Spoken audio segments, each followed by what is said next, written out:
Bonjour, soyez les bienvenus dans Boost, ta journée avec une pensée de Dieu. Aujourd'hui, déjà, c'est notre première vidéo que nous réalisons dans cette plateforme évangélique gérant.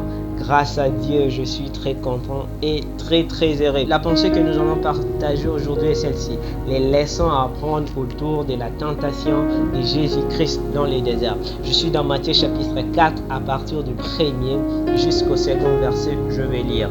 Alors Jésus fut mené par l'Esprit dans le désert pour être tenté par les diables. Après avoir jeûné 40 jours et 40 nuits, il eut faim. Avant de parler de mon message à fond, je vais préciser une chose.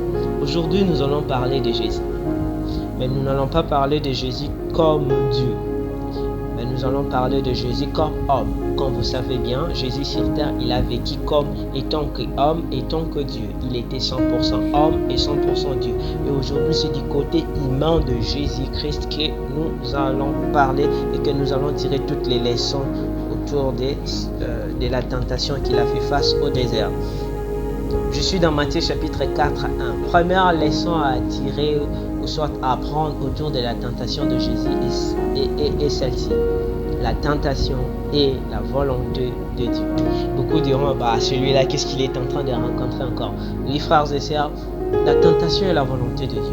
Nous voyons ici, la Bible est en train de nous dire que le Saint-Esprit a conduit Jésus dans le désert pour qu'il soit tenté, pour être tenté par le diable.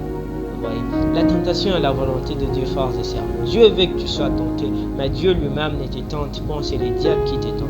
Dieu veut que tu sois tenté parce qu'il veut te tester, il veut t'éprouver. Tu dis que tu l'aimes, tu dis que tu es chrétien, tu dis que tu as donné ta vie à Dieu et que tu es prêt à tout pour lui.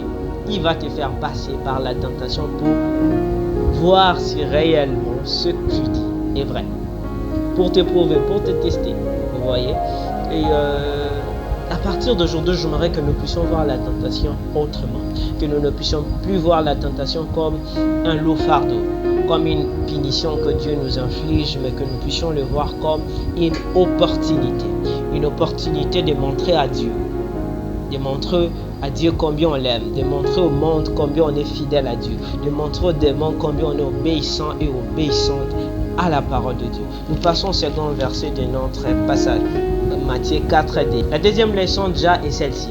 Très souvent, je pèse bien même, très souvent, la tentation a lieu lorsque les besoins pressants de l'homme rencontrent les silences présents de Dieu. J'explique. Nous voyons Jésus jeûner pendant 40 jours sans avoir faim. Parce que la Bible dit après 40 jours que Jésus a eu faim. Nous voyons Jésus jeûner pendant 40 jours sans avoir faim. Vous voyez? Et au moment où les besoins de manger ont commencé à se faire sentir dans le corps de Jésus, nous voyons Jésus se retrouver seul face à un silence présent de Dieu. Vous voyez? Souvent, c'est dans des circonstances comme ça que la tentation apparaît. Lorsque vous lisez le passage que je viens de donner, au verset 3, vous allez voir, la Bible dit « Et les tentateurs s'approcha au mot ». Mais ce que j'aime dans tout ça, c'est la réaction de Jésus. Jésus n'a pas commencé à se plaindre, à dire « Saint-Esprit, c'est toi qui m'as conduit ici. Et voilà que je faim maintenant. Où es-tu? Tu es où? Je te cherche. » C'est comment? On va faire comment ici? Vous voyez? Jésus ne s'est pas mis à se plaindre, mais Jésus s'est concentré à résister au diable. J'aimerais nous dire une chose, frères et sœurs. Toutes les fois où Dieu est silencieux, toutes les fois où Dieu s'était, nous aussi apprenons à nous taire. Vous savez, toutes les fois où l'homme a essayé de trouver la solution à la place de Dieu, ça a toujours tourné au désastre. Regardez Abraham. Dieu a promis Isaac à Abraham et à Sarah. Isaac tardait à arriver. Abraham et Sarah, ils ont voulu avoir Isaac de leur manière. Vous savez ce qu'ils ont eu? Au lieu d'avoir Isaac, ils ont eu Ismaël. Celui à qui Dieu a dit, sa main sera contre tous et la main de tous sera contre lui. Il sera comme un âne sauvage au milieu de ses frères. Frères et sœurs, n'essayons pas de trouver des solutions là où Dieu est censé trouver des solutions. Laissons à Dieu sa part et nous apprenons à nous taire. J'aimerais dire une chose pour finir. Le silence de Dieu ne signifie pas l'inaction de Dieu. Quand Dieu s'était, cela ne signifie pas qu'il n'agit pas. Quand Dieu s'était, écoutez cette vérité. Quand Dieu s'était, il cherche des voies et moyens comment envoyer ses anges pour te servir. Comme le fut le cas pour Jésus.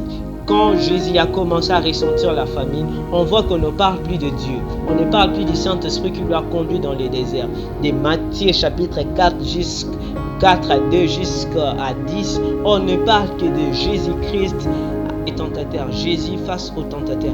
Mais à partir de Matthieu chapitre 11, nous voyons Dieu envoyer ses anges pour nourrir Jésus. Pour la situation peut-être que tu traverses ou tu te retrouves face à un silence présent de Dieu. Si tu sais bien que c'est Dieu qui est censé trouver des solutions, apprends à te taire.